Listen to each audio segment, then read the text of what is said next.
إن الحمد لله نحمده ونستعينه ونستغفره ونعوذ بالله من شرور أنفسنا ومن سيئات أعمالنا. من يهده الله فلا مضل له ومن يضلل فلا هادي له، وأشهد أن لا إله إلا الله وحده لا شريك له، وأشهد أن محمدا عبده ورسوله صلى الله عليه وعلى آله وصحبه وسلم تسليما كثيرا. أما بعد، معزز حاضرین، گزشتہ کئی دروس سے حدیث سے متعلق مختلف معلومات ہم نے حاصل کی ہیں۔ آج جس تعلق سے ہمیں بات کرنی ہے وہ ہے ضعیف اور موضوع روایات، اس کی حقیقت کیا ہے اور اس کے احکامات کیا ہیں۔ سب سے پہلے ضعیف حدیث کو جاننا ہو تو صحیح احادیث کسے کہتے ہیں، صحیح حدیث کون سی ہوتی ہے، اس کا جاننا بڑا ضروری ہے۔ معزز حاضرین، نبی کریم علیہ السلام نے جو کام کیے، جو فرامین آپ نے کہے، اور صحابہ نے آپ کے سامنے جو باتیں کی یا جو کام کیے اس پر آپ نے اقرار کیا یا خاموشی اختیار کی، یا آپ کے اوصاف خلقیہ خلقیہ ہیں، اس کو حدیث کہا جاتا ہے۔ اس کے تعلق سے ہم نے پہلے پڑھ لیا ہے۔ اب نبی کریم علیہ السلام کے اوصاف خلقیہ خلقیہ یہ اپنی جگہ، لیکن اللہ کے نبی علیہ السلام کے جو فرامین ہیں، نبی کریم علیہ السلام کے جو کام ہیں، اور نبی کریم علیہ السلام کے جو تقریرات ہیں، اپروولس ہیں، اس کے تعلق سے سب سے پہلے تو ہمیں جاننا چاہیے کہ یہ ہم تک اگر پہنچی ہیں یہ باتیں، اللہ کے نبی کی احادیث، تو کیسے ہم تک پہنچی ہیں، اس کا جاننا بڑا ضروری ہے۔ حدیث کا مسئلہ قرآن جیسا نہیں ہے۔ قرآن، اس کی تمام آیات محفوظ ہیں، نہ اس میں کوئی زیادتی ممکن ہے، نہ کوئی کسی کمی کی گنجائش ہے۔ اللہ نے اس کی حفاظت کی بعینی ہی ذمہ داری لی ہے، اور یہ قیامت تک محفوظ رہے گی۔ جہاں تک احادیث کا مسئلہ ہے، احادیث نبی کریم علیہ السلام کی جو ہم تک پہنچی ہیں، یاد رکھیں یہ صحابہ کے واسطے سے ہم تک پہنچی ہیں، صحابہ کے تھرو ہم تک پہنچتی ہیں، اور صحابہ سے تابعین نے سنا ہوگا، تابعین سے تبع تابعین نے، تبع تابعین سے تبع الاتباع نے، پھر ان کے شاگردوں نے، یہاں تک کہ مؤلفین نے، جو کتابوں کے مؤلفین ہیں، انہوں نے یہ حدیثیں سنی ہوں گی، اپنی کتابوں میں لکھی ہوں گی۔ جیسے امام بخاری نے اپنی کتاب صحیح بخاری میں، امام مسلم نے صحیح مسلم میں، ابو داؤد نے سنن ابی داؤد میں، اور نسائی نے اپنی کتاب سنن نسائی میں، وغیرہ وغیرہ۔ تو ایسے جا کر کی حدیثیں ہم تک پہنچی ہیں۔ اب چونکہ حدیثوں کے پہنچانے والے تمام کے تمام انسان ہیں، اور انسان سے غلطی ممکن ہے، تو اس لیے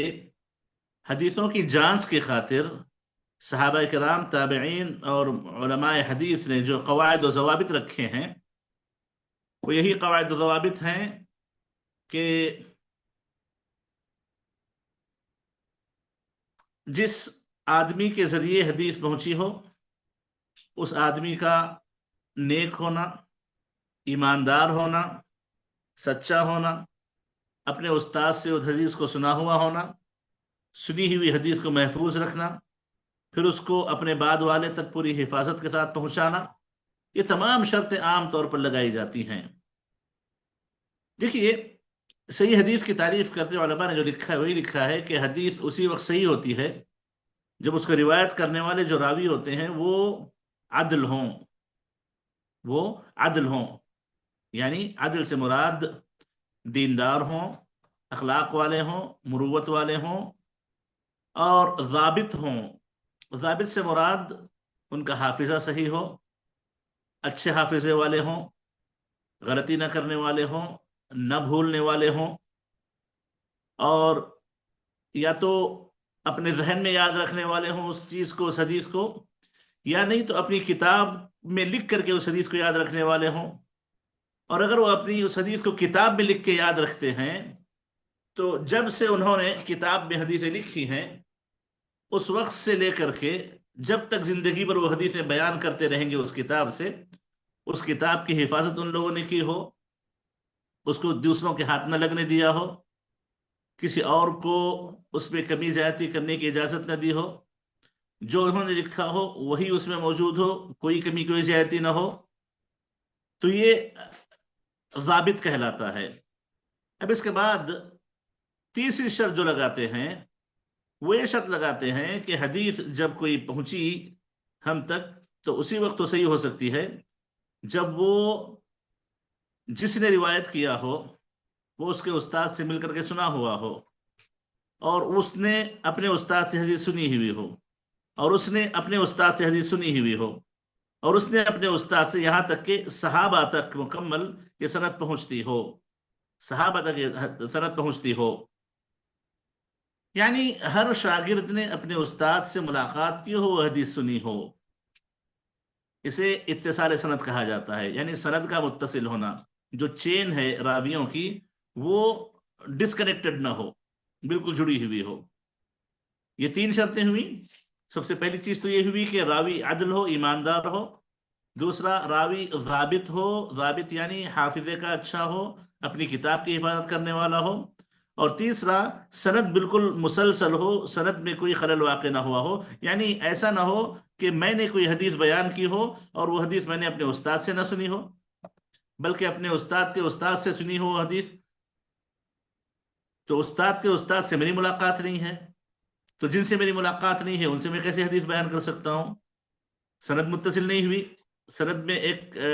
ڈسکنیکشن آ گیا، سند ڈسکنیکٹ ہو گئی، تو ایسی چیزیں نہیں ہونی چاہیے۔ یہ تین شرطیں ہوئی۔ اور چوتھی شرط یہ ہے کہ حدیث اسی وقت صحیح ہوتی ہے جب وہ حدیث دوسری حدیثوں سے نہ ٹکراتی ہو، دوسری حدیثوں سے نہ ٹکراتی ہو، یعنی کسی استاد کے 10-15 شاگرد ہے مثال کے طور پر، تقریباً 10-12 شاگرد حدیث کو ایک الفاظ سے بیان کرتے ہوں، ایک یا دو شاگرد ایک یا دو شاگرد ایک یا دو شاگرد ایسے ہوں جنہوں نے 10-12 کی مخالفت میں حدیث بیان کی ہو، 10-12 کی حدیث میں مخالفت بیان کی ہو اور حدیث میں ان کی مخالفت کی ہو، تو ایسی صورت میں اس آدمی نے جو 10-12 کی مخالفت کی ہے اس مخالفت کا اس پہ اثر پڑتا ہے، اس حدیث پہ دیکھیں گے کہ جس نے مخالفت کی ہے، جس نے حدیث میں کوئی زیادتی بیان کی ہے، جس نے حدیث میں کوئی کمی بیان کی ہے، تو اس حدیث میں کمی یا زیادتی کو جو اس نے بیان کیا ہے کیا وہ اس قابل ہے، کیا وہ اس قابل ہے کہ اس کی بات پر اعتماد کر لیا جائے، یا اس قابل نہیں ہے، اس کو بھی دیکھنا چاہیے، مخالفت نہ ہو۔ بہرحال میں مختصر انداز بیان کرنے کی کوشش کر رہا ہوں، تفصیل میں نہیں جا سکتا ان سب کی، یہ بڑی تفصیلی باتیں ہیں، یہ بڑی تفصیل ہوتی ہے اس میں، تو یہ ایک چیز ہوئی۔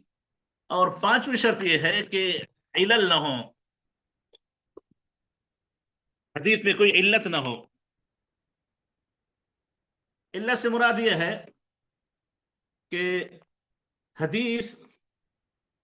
کوئی اندر ایسی علت رکھتی ہو، کوئی ایسی کمی رکھتی ہو کہ جس کمی کی وجہ سے حدیث کے صحیح ہونے میں شبہ پیدا ہو جائے۔ مثال کے طور پر کسی استاد نے کسی اپنے کسی شاگرد نے اپنے کسی استاد سے ایسی حدیث بیان کر دی جو اس نے سنی ہی نہیں ہے، یا کسی راوی نے کسی راوی سے ایسی حدیث بیان کر دی جس راوی سے جس شیخ سے اس کی ملاقات ہی نہیں ہے، دونوں ایک زمانے کے رہے ہیں، ہو سکتا ہے دونوں ایک ہی شہر کے بھی رہے ہوں، لیکن اس آدمی کی اس سے ملاقات نہیں، جیسے انتقال کے بعد پیدا ہوا ہو یا اس سے اس کی ملاقات نہ ہو پائی ہو۔ یعنی علت کہتے ہیں ایسی کوئی کمی، ایسا کوئی عیب حدیث میں جو ظاہری طور پر دکھائی نہ دیتا ہو لیکن اس سے حدیث کی صحت کو نقصان پہنچے، اس کی وجہ سے حدیث صحیح نہ ہو پائے، تو ایسی 5 شرطیں علماء کرام لکھتے ہیں کہ تبھی جا کر کے حدیث صحیح ہوتی ہے۔ پہلی شرط یہ ہے کہ راوی عدل ہو،